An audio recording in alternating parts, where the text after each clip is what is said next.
Welcome to the shop. I hope that you found this video because this is a place that you're interested in.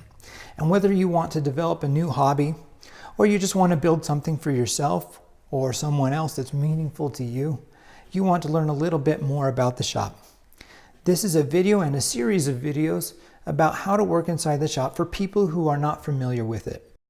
I want to show you how the various tools work in their basic forms, and I also want to show you how to be safe when you're working inside of the shop. It can be a dangerous place, but not if you do things properly. So let's get started with some of the safety rules that go into working inside of a shop. The first rule I tell visitors who come to my shop is to be wise. And that may not mean anything specific, but it is a good principle to keep in mind. What else really can you say? Being wise means not goofing around. No horseplay inside of the shop. And specifically for my younger visitors, I tell them you cannot mimic hurting yourself or others. It's the quickest ticket out of this shop for the day. But being wise also means paying attention to what you're doing in the moment, watching yourself in every action that you make, and being aware of your surroundings, not swinging boards around where someone else might happen to be. It means knowing ahead of time what you're going to be doing, being prepared for what can occur and what's most likely to occur. Keeping those things in mind, you're going to have a great experience inside of the shop. In addition to the number one rule, we need to also keep in mind what we're wearing. Now here's an example of what is typical wear for me. You'll see that I'm not wearing any shorts and I'm not wearing anything open-toed. That's not necessarily a safety thing inside of the shop, but it is a comfort thing. There's a lot of particles flying around inside of here, and it can be pretty uncomfortable to have them settle in between your toes or hit up against your legs. In general, it's just good to cover up, and to do so with a material that's hardy. A pair of jeans is great. You can see that I'm wearing even a thicker material for this shirt. An exception to that rule, though, about covering up is your arms. I don't recommend having anything long-sleeved. In fact, if you were to use a tool and come into the shop long-sleeved, I would ask you to roll those sleeves up to your elbows before operating a saw. I don't want any of your clothing coming near where it could be caught by the edge of a tooth of a saw and pull the rest of you into it. And speaking of that, one item of protective clothing is gloves. I do keep a pair of gloves in my shop, and they're very handy if I need to take a lot of wood from one place to another inside the shop and keep those splinters out. But when I'm operating the tools, I do not wear these. They go off to the side, and it's for the same reason. I don't want that little piece of glove on one finger that gets too close to a blade to catch and then pull the rest of my hand into it. So don't wear gloves in general for any of the tools that you're using. Similarly, jewelry is not a great option inside of the shop. Now, I've been married happily for 25 years, and yet if you watch my build videos, you'll see that there are no rings on my fingers. It's for the same reason. You really just don't want something unyielding like that to get caught on a saw blade. That it goes also for anything around your wrists. Bracelets are not a good idea inside the shop, nor are loose hanging necklaces. You should just take all of that off, put it to the side, come pick it up when you're done with your shop work. There are a number of things, though, that we should be wearing inside of the shop, and those are what you see before you here.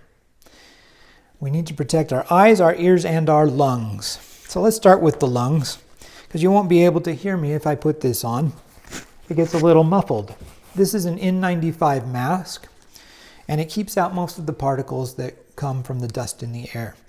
As we've learned more about the way that the body works, we're finding out more that sawdust is really not good for you, and you really should be wearing these anytime you're generating that sort of dust.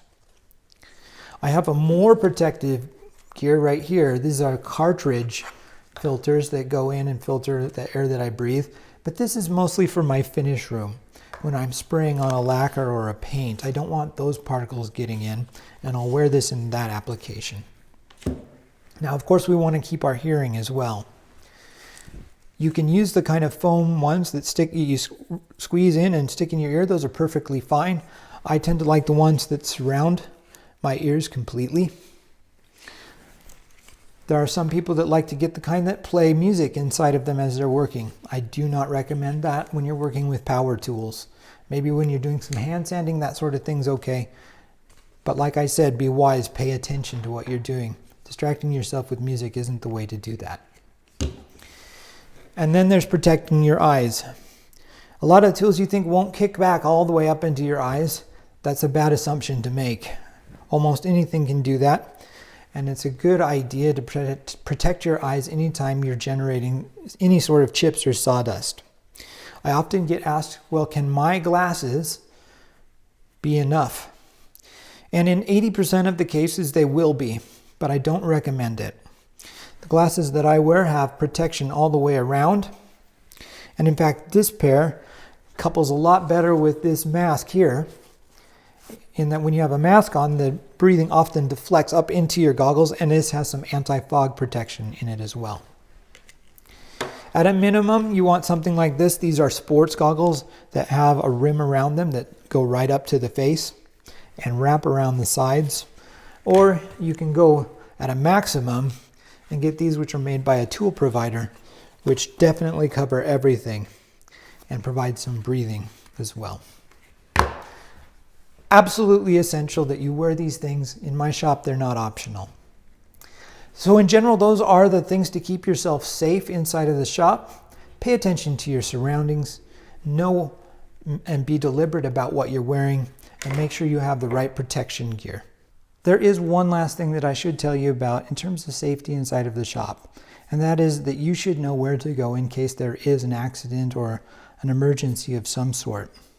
In my shop, and I tell everyone who visits that this is the case, there's a first aid kit in this drawer right here. Really, I should probably mark it. If there is an accident, you really just want to stop bleeding if there's any of that occurring and call the local help to come and help you any further than that. Just a little bit of first aid. There is also inside of my shop a fire extinguisher, and you should know where that is too. In my case, it's over by my laser cutter back here. I've never had need for it, but you always want to be prepared in case that need does ever come up. I hope that's not too much and that you actually look forward to the things that you're going to do inside of the shop. Building is a lot of fun. You should have a lot of fun inside of here.